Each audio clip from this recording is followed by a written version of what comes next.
Assalamualaikum warahmatullahi wabarakatuh. Senang sekali Hidup Mulia dengan Islam kembali hadir untuk menemani kalian.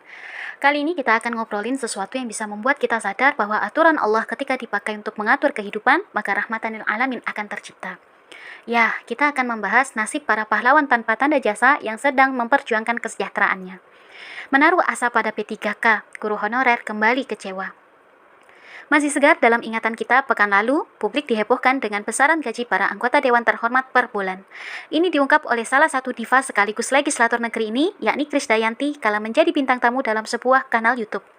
Sebagai wakil rakyat, Krisdayanti menerima gaji pokok sebesar 16 juta per bulan, ia mendapatkan tunjangan sebesar 59 juta per bulan, mendapatkan dana aspirasi sebesar 450 juta 5 kali dalam setahun, dan juga mendapat uang kunjungan dapil senilai 140 juta 8 kali dalam setahun.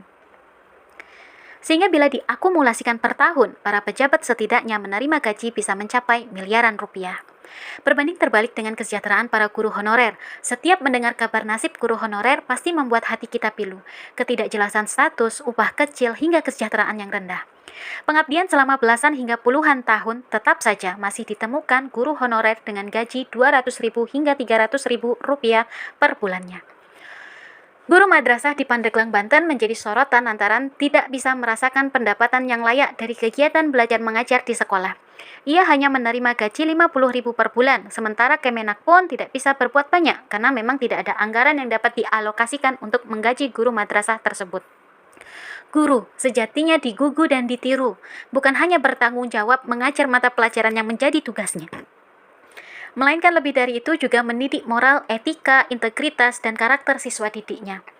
Kontribusi yang diberikan oleh guru termasuk guru honorer dalam dunia pendidikan di negeri ini tidak dapat diabaikan begitu saja.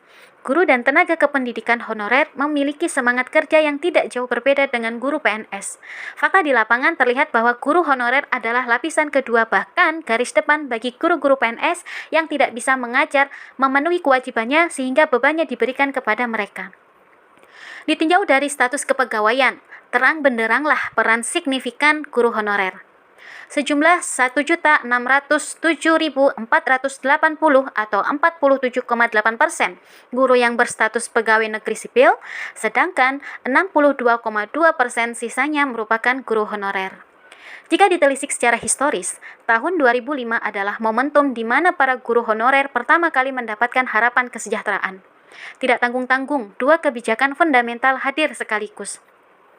Pertama, Peraturan Pemerintah Nomor 46 Tahun 2005 tentang pengangkatan tenaga honorer menjadi calon pegawai negeri sipil atau CPNS. Peraturan yang disahkan pada tanggal 11 November 2005 ini memberikan jalan tol bagi para guru yang memenuhi syarat untuk menjadi CPNS. Kedua, disahkannya Undang-Undang Guru dan Dosen pada tanggal 30 Desember 2005. Undang-undang yang terdiri dari 8 bab dan 84 pasal ini telah diamini untuk diterjemahkan bahwa guru akan bergaji double. Maka setelah harapan kesejahteraan ini diberikan, profesi guru semakin banyak diminati. Kemudian pada tahun 2013 diperkuat oleh Mahkamah Konstitusi. MK memutuskan bahwa profesi guru bukan monopoli sarjana pendidikan. Maka semakin ramailah yang alih cita-cita untuk menjadi guru, walaupun hanya berstatus guru honorer sekalipun, karena memiliki peluang untuk diangkat menjadi CPNS dan berkesempatan untuk mengikuti proses sertifikasi guru.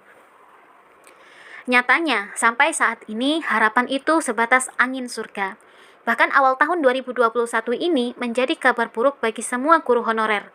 Karena pemerintah mengumumkan akan menutup perekrutan tenaga guru yang berstatus sebagai pegawai negeri sipil atau PNS mulai tahun 2021 dan seterusnya. Guru akan direkrut dengan skema P3K, pegawai pemerintah dengan perjanjian kerja. Pemerintah juga telah menetapkan rencana perekrutan 1 juta P3K, pegawai pemerintah dengan perjanjian kerja, formasi guru dalam rangka mengisi pos tenaga pengajar terutama di daerah yang kekurangan guru, mengantisipasi adanya gelombang pensiun, serta memberikan kesempatan para guru honorer yang telah melebihi usia 35 tahun agar mereka mendapatkan upah standar seperti guru yang berstatus PNS pada umumnya. Wakil Sekretaris Jenderal Wasekjen DPP Partai Demokrat Irwan Veko mengkritik pengangkatan proses guru honorer menjadi pegawai pemerintah dengan perjanjian kerja yang harus melalui seleksi di era pemerintahan Presiden Jokowi. Ia berpandangan proses pengangkatan guru honorer menjadi P3K seharusnya dilakukan berdasarkan masa pengabdian seorang sebagai guru. Menurutnya, guru yang telah cukup masa pengabdian seharusnya tidak mengikuti proses seleksi lagi karena akan mengalami kesulitan bersaing dengan guru yang masih muda masa pengabdiannya. Guru honorer menaruh harapan dengan adanya P3K sebagai upaya mengubah kehidupan mereka menjadi lebih sejahtera melalui berbagai persiapan seperti mengikuti simulasi CAT, PKN, SIM, PKB, dan berbagai tes-tes penunjang lainnya. Mereka berharap hari esok akan lebih cerah ketimbang sekarang. Saat tes dimulai, guru honorer dibuat kaget melihat soal-soal yang rumit dan panjang. Materi P3K meliputi kompetensi teknis, kompetensi manajerial, kompetensi sosiokultural, dan wawancara. Mereka juga mengeluhkan nilai ambang batas atau passing grade yang tinggi. Carut-marut nasib guru honorer ini memang sudah terjadi sejak lama. Namun, negara nampak telah gagal memberikan solusi tuntas atas persoalan kesejahteraan yang sejatinya menjadi hak setiap rakyat sekaligus menjadi tugas negara untuk memenuhinya. Walhasil, menaruh asa pada P3K, tentu guru honorer akan kembali kecewa. Karena program P3K menegaskan buruknya sistem hari ini menyediakan layanan pendidikan bagi rakyat, memfasilitasi pendidikan dengan jumlah guru yang memadai dan berkualitas, serta membiayai kebutuhan pendidikan termasuk dengan menempatkan terhormat dan menggaji secara layak para pendidik. Nasib guru yang dirasakan guru honorer saat ini akibat dari penerapan sistem kapitalisme. Dalam sistem kapitalisme, guru honorer tidak akan pernah mendapat kesejahteraannya. Padahal guru adalah tulang punggung pendidikan yang akan menentukan nasib anak bangsa di masa mendatang. Inilah bukti gagalnya sistem pendidikan kapitalis sekuler dalam memberikan solusi untuk mensejahterakan para guru terkhusus guru honorer. Berbanding terbalik dengan sistem khilafah yang menempatkan pendidikan sebagai hak dasar publik serta memiliki sistem politik ekonomi yang mendukung pembiayaan pendidikan secara maksimal. Dalam sistem Islam, pendidikan adalah kebutuhan yang wajib dipenuhi negara. Negara khilafah akan mempersiapkan dengan baik agar hasil pendidikan berjalan sesuai harapan.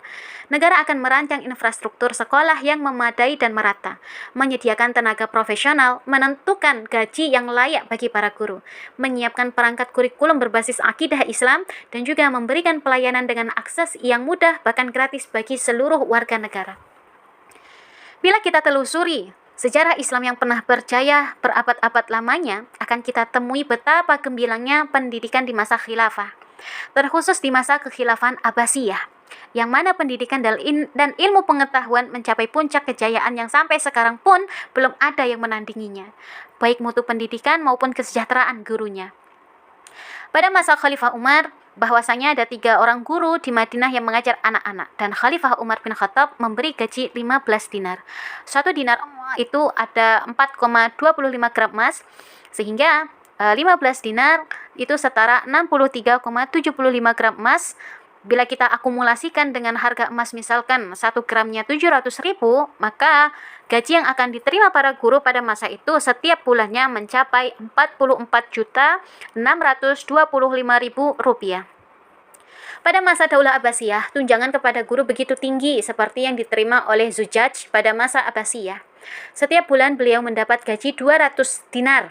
200 dinar setara 850 gram emas. Misalkan 1 gram emas 700.000, berarti dia mendapatkan gaji dalam setiap bulan sebesar 595 juta rupiah. Sementara Ibnu Duraib digaji 50 dinar atau senilai 212,5 gram emas dikali 700.000 setara 148.750.000 per bulan oleh Al-Muqtadir. Sistem khilafah akan menjamin kesejahteraan para guru, sehingga menjadikan guru fokus dalam mendidik anak muridnya tanpa harus bersusah payah mencari tambahan pendapatan, seperti yang dialami banyak guru honorer saat ini. Sistem khilafah juga menyediakan semua sarana dan prasarana secara cuma-cuma dalam menunjang profesionalitas guru menjalankan tugas mulianya. Sayangnya, kesejahteraan guru tidak akan pernah dirasa dalam sistem selain Islam, karena Islam adalah sistem mulia yang menjadikan keadilan sebagai tolok ukur, dan juga kezaliman sebagai kejahatan yang bahkan dapat menyeret pemimpinnya dalam panasnya api neraka. Itulah yang sudah hilang saat ini, sistem dan pemimpin mulia yang memanusiakan manusia, bukan sistem yang hanya menganggap manusia sebagai sapi perah belaka. Sejatinya dengan sistem Islam dalam naungan khilafah, maka kesejahteraan dan rahmatan lil alamin akan tercipta. Wallahu a'lam bishawab.